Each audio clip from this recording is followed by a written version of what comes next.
আমাদের এই আইনে মানে যারা অ্যাবসকন্ডিং আছেন, যারা পলাতক আছেন, পলাতকের বিচারের বিধান রয়েছে।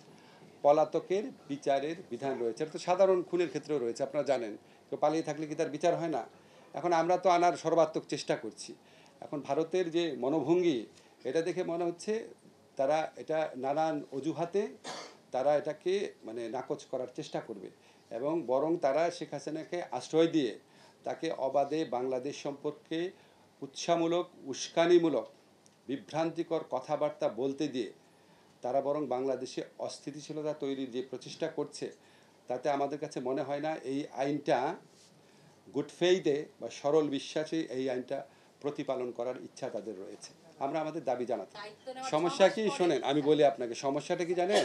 আমি নিজে তো সাংবাদিক ছিলাম, অন্য ব্যাপারে কথা বলার সাথে সাথে আমার যে মূল উদ্দেশ্য, যে আমি চাচ্ছি বাংলাদেশের মানুষ উৎকণ্ঠিত, বিচার হচ্ছে না, আপনি জানেন মানুষ অনেক দুঃখ পাচ্ছে, কেউ কেউ বলার চেষ্টা করছে যে বিচার হচ্ছে না দেখেই মবক্রেসি হচ্ছে।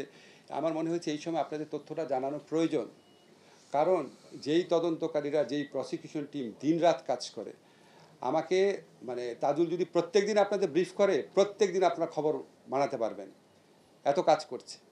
তো তাজুল মানে প্রসিকিউশন টিম, তদন্তকারী টিম। তো আমরা তো প্রতিদিন মানে আমরা ঠিকই করেছি, প্রতিদিন মিডিয়াতে আসার দরকার নাই, তাহলে তো আপনার মানে একটা প্রপোর্শন দিয়ে থাকে না।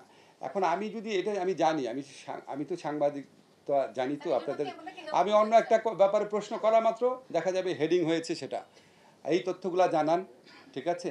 ডেভিল হান্টের ব্যাপারে যিনি অভিযান পরিচালনা, ডেভিল হান্টের ব্যাপারে যিনি অভিযান পরিচালনা করছেন, আমাদের স্বরাষ্ট্রমন্ত্রীকে জিজ্ঞেস করেন।